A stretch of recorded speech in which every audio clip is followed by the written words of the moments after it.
రాష్ట్ర సమగ్ర వార్తావాహిని APTV news. APTV news కు స్వాగతం. ముందుగా హెడ్లైన్స్. వక్ఫ్ సవరణ చట్టంపై వాదనలు, సుప్రీంకోర్టు కీలక ఆదేశాలు.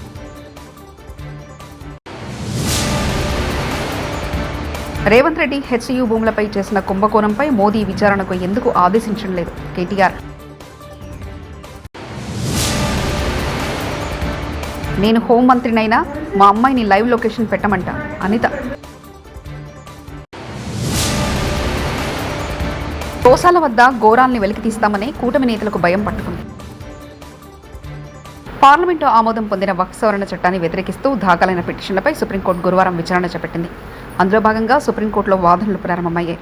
అయితే వక్ఫ్ చట్టంలోని కొన్ని అంశాలపై స్టే ఇస్తూ మధ్యంతర ఉత్తర్వులు ఇస్తామని బుధవారం సిజేఐ ధర్మాసనం స్పష్టం చేసిన సంగతి తెలిసిందే.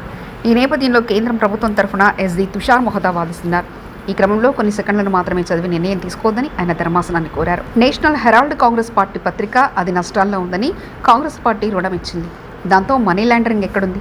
టీపీసీసీ అధ్యక్షుడు మహేష్ కుమార్ గౌడ్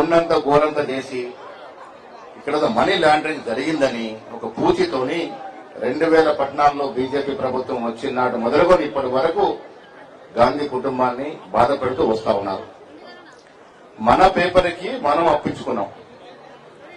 నేషనల్ హెరాల్డ్ అనేది కాంగ్రెస్ పార్టీ యొక్క పేపర్. అది నష్టాల్లో ఉంది, జీతపత్యాలకు డబ్బులు లేవనుకున్నప్పుడు మన పేపర్కి మన పార్టీ అప్పు ఇచ్చుకుంది, రుణం ఇచ్చుకుంది. దాంట్లో మనీ లాండరింగ్ ఎక్కడి నుంచి వచ్చిందో అర్థం అవట్లేదు. బీఆర్ఎస్ కార్యకర్తలపై కాంగ్రెస్ కార్యకర్తల దౌర్జన్యం. కళ్యాణలక్ష్మి చెక్కుల పంపిణీ కార్యక్రమంలో బీఆర్ఎస్ నాయకులపై దాడి చేసిన కాంగ్రెస్ కార్యకర్తలు. రంగారెడ్డి జిల్లా కందుకూరు మండల పరిధిలో కళ్యాణలక్ష్మి చెక్కులు పంపిణీ చేస్తున్న బీఆర్ఎస్ ఎమ్మెల్యే సబితా ఇంద్రారెడ్డి కేసీఆర్ గురించి, కాంగ్రెస్ హామీల గురించి ప్రస్తావించారు. దీంతో బీఆర్ఎస్ నాయకులు కార్యకర్తల మీద దాడికి పాల్పడ్డారు. కాంగ్రెస్ కార్యకర్తలు 100 రోజులు మీకు గ్యారెంటీ కార్డు ఇచ్చిండు, సంతకాలు పెట్టి 100 రోజులలో ఈ 6 హామీలు 6 9 ఉంటే ఈ 9ని మేము 100 రోజులలో చేస్తామన్నారు. 100 రోజులలో చేయకపోతే మేము అడగకపోతుంటిమి. అయినా మీకు ఇక్కడ ఉన్న మా సోదరుల చేతులు ఏముండదు. పైన ప్రభుత్వం దృష్టికి తీసుకుపోతారని ఆలోచన. మేము పోయినప్పుడు ఇట్లా అడుగుతున్నారు కింద, కాబట్టి మీరు చేయండి అని పైన ఉన్న ప్రభుత్వం దృష్టికి తీసుకుపోవాలని మాత్రమే చెప్తున్నాను. మళ్ళీ చెప్తున్నాను, తులం బంగారం బాకీనే. తులం బంగారం ఖచ్చితంగా బాకీ. 1,00,000 రూపాయలు ఇచ్చినారు, 1,00,000తో పాటు తులం బంగారం ఇవ్వాలా.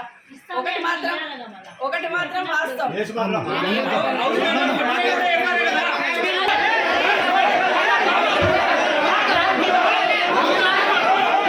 రేవంత్ రెడ్డి 5 ఏళ్లు అధికారంలో ఉండాలి. ఈ దిక్కుమాలిన ప్రభుత్వాన్ని కూలగొట్టే కర్మ మాకు లేదు. ప్రజల కోపం వస్తే వాళ్ళే రోడ్డెక్కి ప్రభుత్వాన్ని తొక్కుతారు. బంగ్లాదేశ్లో లాగా పెద్ద పెద్ద నియంతలే కొట్టుకుపోయారు. రేవంత్ రెడ్డి ఎంత? ప్రభాకర్ రెడ్డి చెప్పింది అక్షర సత్యం. మా దగ్గర కూడా ప్రజలు వచ్చి ప్రభుత్వాన్ని కూల్చేయాలని చెప్తున్నారు. కానీ 5 ఏళ్లు రేవంత్ రెడ్డి అధికారంలో ఉండాలి. అప్పుడు ఇంకో 20 ఏళ్లు కాంగ్రెస్ పార్టీకి ఓటేయాలంటే భయపడతారంటూ కేటీఆర్ వ్యాఖ్యానించారు. 2004లో మాతో పాటు కలిసి పోటీ చేశారు వీళ్ళు, ఇదే కాంగ్రెస్ వాళ్ళు. పోటీ చేస్తే 26 మంది మేము గెలిచినాం. అలా మా ఎమ్మెల్యేలు 10 మందిని గుంజుకపోయి కాంగ్రెస్లో కలుపుకోలేదా? నిజం కాదా? ఇక మా లక్ష్మారెడ్డి సాబ్ ఇన్నే ఉన్నాడు, ఆయన గెలిచిండారు 2004లో. మాతో పాటు 26 మంది గెలిస్తే అసలు పార్టీ ఫిరాయింపుల సంస్కృతికి తెలంగాణలో బీజం వేసింది ఎవడండి? కాంగ్రెస్ వాడు కాదా? వాళ్ళు తీసుకున్నదే వాళ్ళు.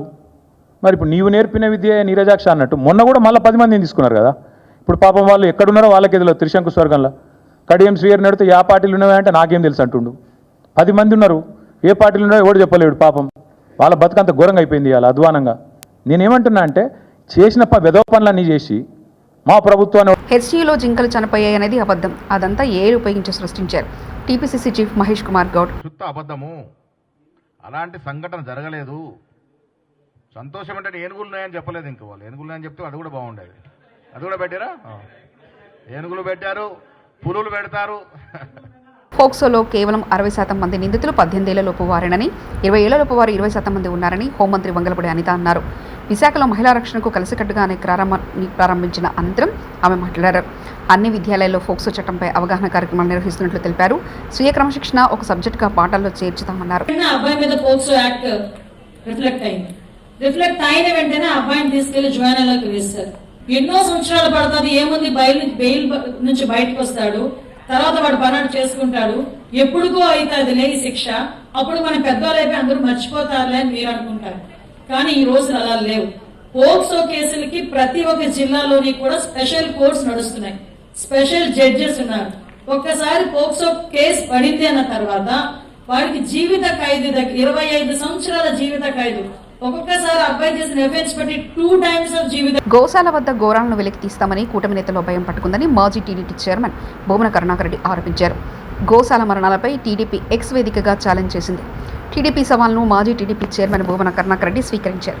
ఛాలెంజ్లో భాగంగా ఉదయం 10 గంటలకు గోశాలకు బయలుదేరిన భూమన కరుణాకర్ రెడ్డి, ఎంపీ గురుమూర్తి, మాజీ డిప్యూటీ సీఎం నారాయణస్వామి, వైఎస్ఆర్సీపీ కార్యకర్తలను పోలీసులు అడ్డుకున్నారు.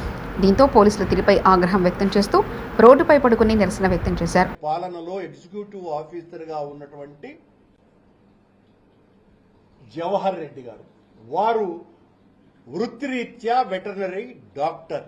ఆయన చాలా దూరదృష్టితో గోశాలను సంస్కరించాలా అన్న ఉద్దేశంతోనే ఆ విజిలెన్స్ ఎంక్వైరీ వెయ్యటమే కాకుండా 550 గోవులను రాజస్థాన్, మధ్యప్రదేశ్, పంజాబ్ రాష్ట్రాల నుంచి సాహేవాల్, గిర్, కాంక్రీజ్ ఇలా నాణ్యమైనటువంటి ఆవులను దాతల చేత, అది కూడా TV9 అధినేత అయినటువంటి శ్రీ రామేశ్వరరావు గారు, రిలయన్స్ ప్రపంచానంతా కూడా ప్రఖ్యాతిగాంచినటువంటి పారిశ్రామికవేత్త చంద్రబాబు సారథ్యంలోని కూటమి ప్రభుత్వం గురువారం ఎస్సీ వర్గీకరణ ఆర్డినెన్స్ జారీ చేసింది. బుధవారం ఈ బిల్లు గవర్నర్ అబ్దుల్ నజీర్ ఆమోదం పొందింది. దీంతో ఈరోజు న్యాయశాఖ ఆర్డినెన్స్ నంబర్ 2/2025 జారీ చేసింది. ఈ మేరకు న్యాయశాఖ సెక్రటరీ గొట్టపు ప్రతిభాదేవి ఉత్తర్వులు జారీ చేశారు. చింతామోహన్ కేంద్ర మాజీ మంత్రి, కాంగ్రెస్ పార్టీ సీనియర్ నాయకులు ప్రెస్ కాన్ఫరెన్స్. దేశంలో ప్రజాస్వామ్యం అరుంధతి నక్షత్రంలా తయారవుతుందని, పత్రికా స్వేచ్ఛ కూడా మెల్లమెల్లగా అరుంధతి నక్షత్రంలా మారుతుందని, జర్నలిస్టులకు స్వేచ్ఛ కరువైందని, నిజాలను నిర్భయంగా రాయలేకపోతున్నారన్నారు. మీడియా సంస్థలు, యజమానులు, వ్యాపారులు చేసుకుంటున్నారు. బీజేపీ ఇటీవల పార్లమెంట్లో బిల్లు తీసుకొచ్చిన దాని పేరు వక్ఫ్ బోర్డ్ చట్. అంబేద్కర్ డేకి పార్లమెంట్కి వెళ్ళారు. నాకు గత 40 సంవత్సరాలుగా ఆ 14వ తేదీ అంబేద్కర్ స్టాచ్యూ దగ్గర పోయి పువ్వు పెట్టి దండం పెట్టి రావడం నాకు అలవాటు. కారణం అంబేద్కర్ భార్య నన్ను రాజకీయాల్లో తీసుకొచ్చింది కాబట్టి కృతజ్ఞతగా అంబేద్కర్ పైన గౌరవంతో పువ్వు పెట్టడం వచ్చేది అలవాటు. అయ్యా అక్కడికి ప్రధానమంత్రి వచ్చాడు, ఈయన వచ్చి లీడర్ ఆఫ్ అపోజిషన్ వచ్చాడు, మల్లికార్జున్ ఖర్గే ఉన్నాడు, రాహుల్ గాంధీ ఉన్నాడు. అసలు ప్రజాస్వామ్యం అంటే ఏంటి? నాకైతే నవ్వు వచ్చింది. ఏ మోదీ, బ్రిటిష్ వాళ్ళకే భయపడని పార్టీరా మాది మోదీ. అమిత్ షాలు దరిద్రులు, కేడీలు, దొంగలు. మోదీ స్వాతంత్ర సంగ్రామంలో మీ పాత్ర ఏంటిరా? 2029లో మోదీని తన్ని జైల్లో వేస్తారు. ఆర్ఎస్ఎస్ మోదీ లాంటి దరిద్రపు గొట్టు నాయకుడిని దేశానికి ఇచ్చింది మోదీ. మేము ఈ దేశానికి స్వాతంత్రం తెచ్చినాంరా. కాంగ్రెస్ ఎమ్మెల్సీ అద్దంకి దయాకర్. భయపడని కాంగ్రెస్ బీజేపీకి ఎంత భయపడుతుంది అనుకున్నాం అని చెప్పి ఈరోజు హెచ్చరిస్తున్నా. మోడీ, అమిత్ షా ఒక కేడీలు, ఈ దొంగలు ఇవాళ దేశం కొరకు ప్రాణాలు అర్పించిన కుటుంబం మీద కక్ష కట్టిండు దరిద్రులు. ఈరోజు ఎక్కడ మీ స్వాతంత్ర సంగ్రామంలో మీ పాత్ర?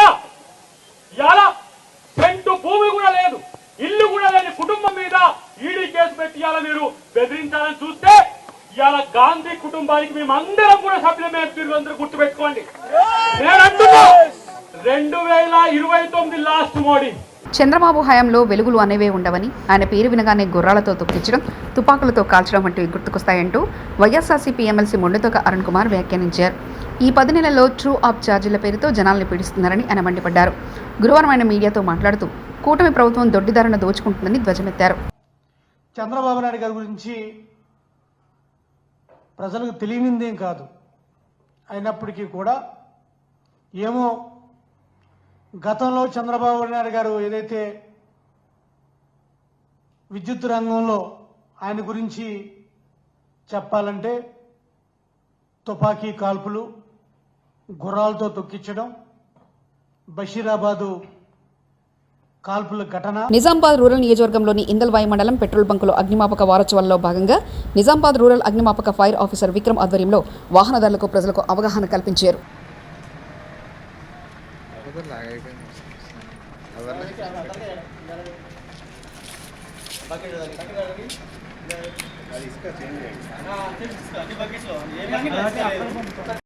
అగ్నిమాపక వారోత్సవాలు ఏప్రిల్ 14 నుంచి 20 వరకు పురస్కరించుకొని ప్రతిరోజు ఒక్కొక్క ప్రాంగణంలో అవగాహన కార్యక్రమం అనేది నిర్వహించడం జరుగుతూ ఉంది.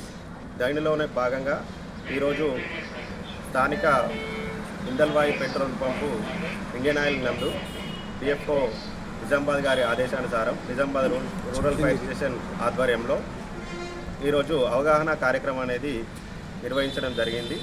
ఈ కార్యక్రమంలో పెట్రోల్ పంప్ నందు వేసవి కాలంలో సుదూర ప్రాంతాల నుంచి వాహనాలు అనేటివి రావడం జరుగుతూ ఉంది. కాబట్టి అట్టి వాహనాల యొక్క ఇంజన్లు ఎండ తీవ్రతకు అప్పటికే చాలా వేడి దృష్ట్యా పెట్రోలు మరియు డీజిల్ ఫిల్ చేసే క్రమంలో అగ్ని ప్రమాదాలు. పట్టణంలోని నగర కార్పొరేషన్ కార్యాలయం దరి శ్రీ పోతులూరి వీరబ్రహ్మేంద్ర స్వామి విగ్రహం వద్ద సమాజ సేవకుడు పట్నాల శ్రీనివాసరావు ఏర్పాటు చేసిన చలివేంద్రాన్ని జిల్లా పౌరవేదిక అధ్యక్షుడు బీశెట్టి బాబుజీ ప్రారంభించారు.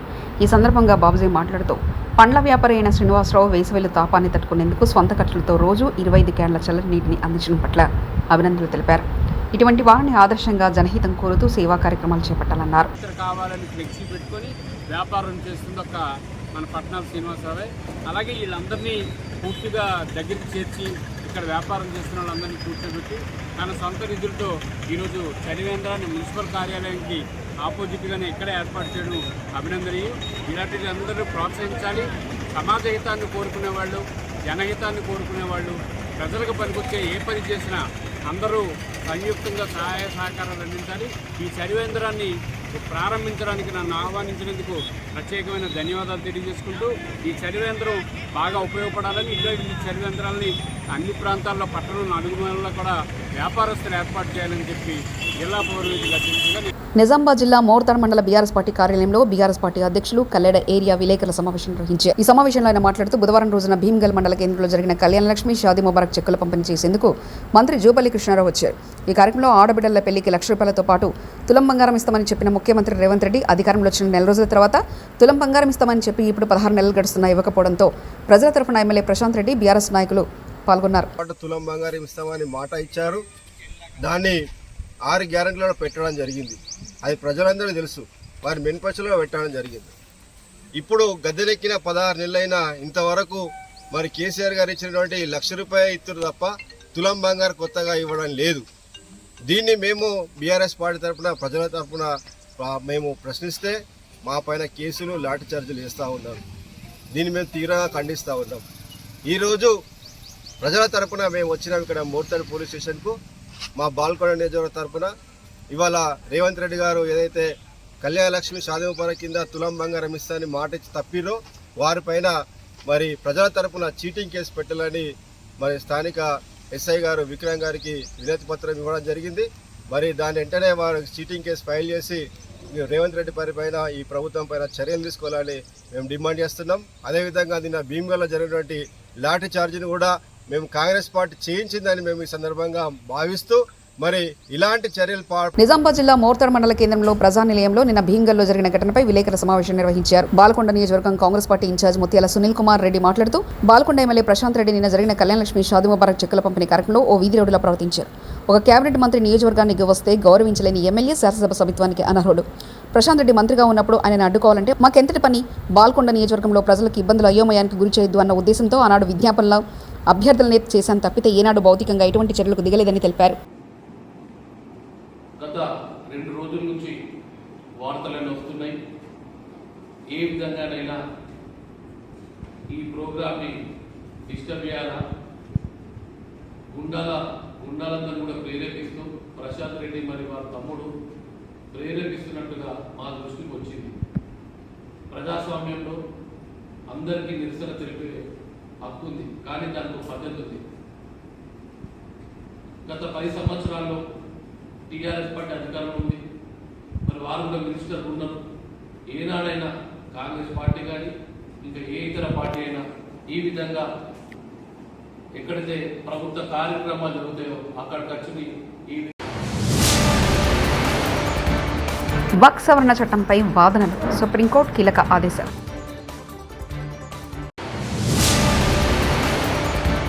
రేవంత్ రెడ్డి హెచ్యూ భూములపై చేసిన కుంభకోణంపై మోదీ విచారణకు ఎందుకు ఆదేశించడం లేదు? కేటీఆర్. నేను హోంమంత్రినైనా మా అమ్మాయిని లైవ్ లొకేషన్ పెట్టమంట అనిత.